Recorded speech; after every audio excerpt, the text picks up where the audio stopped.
Hello बच्चों, तो आज के इस वीडियो में हम भिन्न के कुछ ऐसे सवालों को हल करना सीखेंगे जहां पर जोड़, घटाव, गुणा और भाग इन चारों चिन्हों का प्रयोग होगा। तब हम इस तरह के सवालों को कैसे बनाएंगे वही हम आज के इस वीडियो में सीखने वाले हैं। अक्सर जब इस तरह का सवाल आ जाता है ना, तो हम कंफ्यूज हो जाते हैं कि सबसे पहले हमें जोड़ करना चाहिए या फिर घटाव करना चाहिए या फिर गुणा करना चाहिए या फिर भाग करना चाहिए।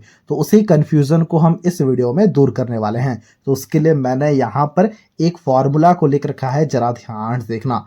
फॉर्मूला का नाम है बोडमास। इसी फॉर्मूला का इस्तेमाल हम यहाँ पर करने वाले हैं। देखो, बी का मतलब होता है ब्रैकेट। यहाँ पर कहीं ब्रैकेट है? ब्रैकेट नहीं है, चलो कोई बात नहीं। फिर देखो ओ लिखा गया, ओ का मतलब का, कहीं पर का लिखा गया है? का भी नहीं है। फिर देखो डी लिखा गया है, डी यानी कि भाग, कहीं पर भाग है? बिल्कुल भाग है। देखो यहाँ पर 4/9 भाग 8/9 है, तो सबसे पहले हमें भाग को करना है।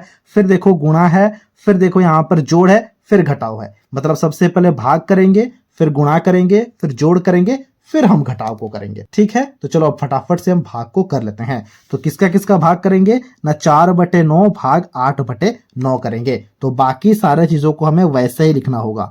तो हमने यहाँ पर बराबर का चिन्ह दिया। देखो यहाँ पर 8/7 है, तो उसके लिए हमने 8/7 का 8/7 ही लिखा। फिर प्लस है तो हमने प्लस दिया।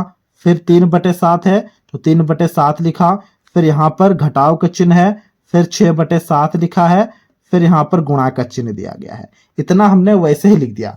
फिर हमें इन दोनों भिन्न के भाग को करना है, और भिन्न के भाग को करने के लिए हमें पता है सबसे पहले भिन्न को वैसे लिखते हैं। तो हमने 4/9 का 4/9 ही लिखा।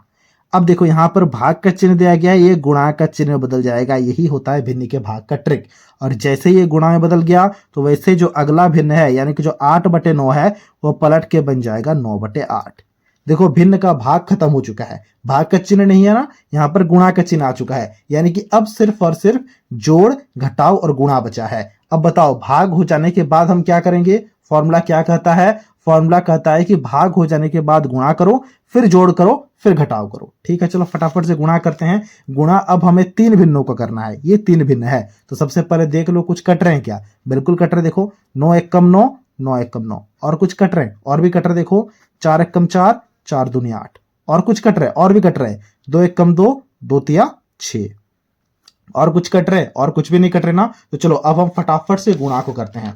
गुणा को कैसे करेंगे ना? देखो ऊपर के संख्या को ऊपर के साथ गुणा करेंगे और नीचे के संख्या को नीचे के साथ गुणा करेंगे। ठीक है, तो चलो उसके लिए हम यहाँ पर लिखेंगे। हमने यहाँ पर बराबर का चिन्ह दिया, फिर हमने लिखा 8/7। ठीक है, प्लस दिया हमने, फिर हमने यहाँ पर लिखा 3/7। तो हमने यहाँ पर 3/7 लिखा।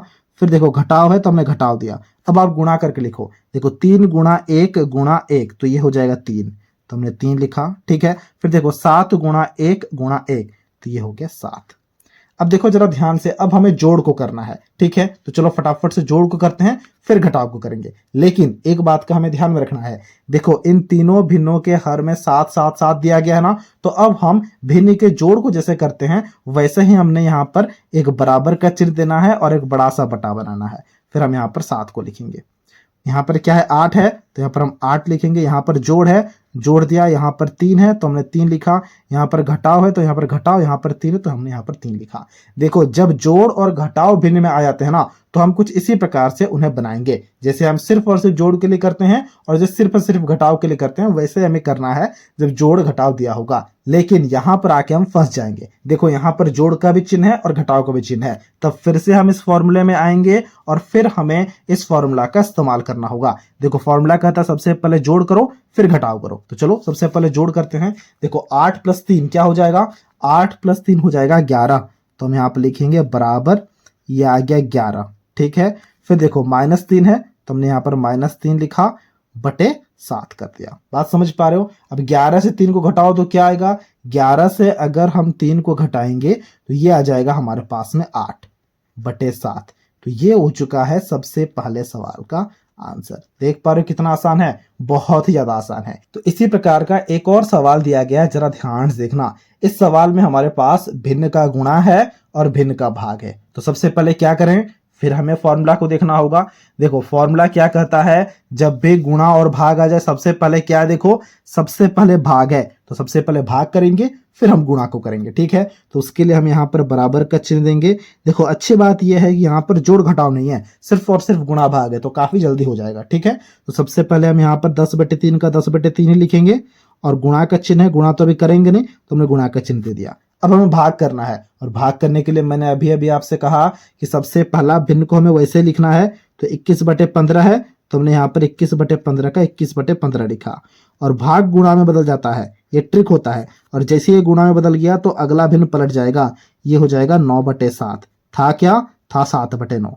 अब देखो यहाँ पर भाग नहीं बचा है, सिर्फ और सिर्फ गुणा ही बचा है। तो अब हमें भिन्न का गुणा का इस्तेमाल करना है। अब हमें इस फॉर्मूला का कोई जरूरत नहीं है। ठीक है, सिर्फ और सिर्फ हमें गुणा को करना है। लेकिन उससे पहले हमें चेक करना है ये क्या कुछ कट रहे हैं। बिल्कुल कट रहे, देखो 3 एकम 3, 3 सत्ते 21, और कुछ कट रहा है, देखो ऊपर नीचे 7 7 है, ये भी कटेगा, 7 एकम 7, 7 एकम 7, और कुछ कट रहे हैं, और भी कट रहे हैं। देखो ये 5 से कट रहा है, 5 दूनी 10, ये भी 5 से कट रहा है, 5 तिया 15, और भी कट रहा है। देखो 9 है और 3 है, 3 एकम 3, 3 तिया 9।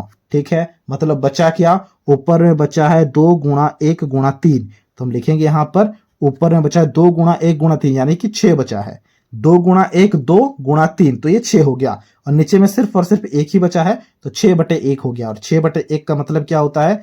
6/1 का मतलब 6 ही होता है। तो 6 आ चुका है दूसरे सवाल का आंसर। 6/1 का मतलब 6 क्यों होता है? क्योंकि अगर हर में 1 आ जाता है ना, तो सिर्फ और सिर्फ हम अंश को ही लिखते हैं। ठीक है, तो 6 हो चुका है हमारा आंसर।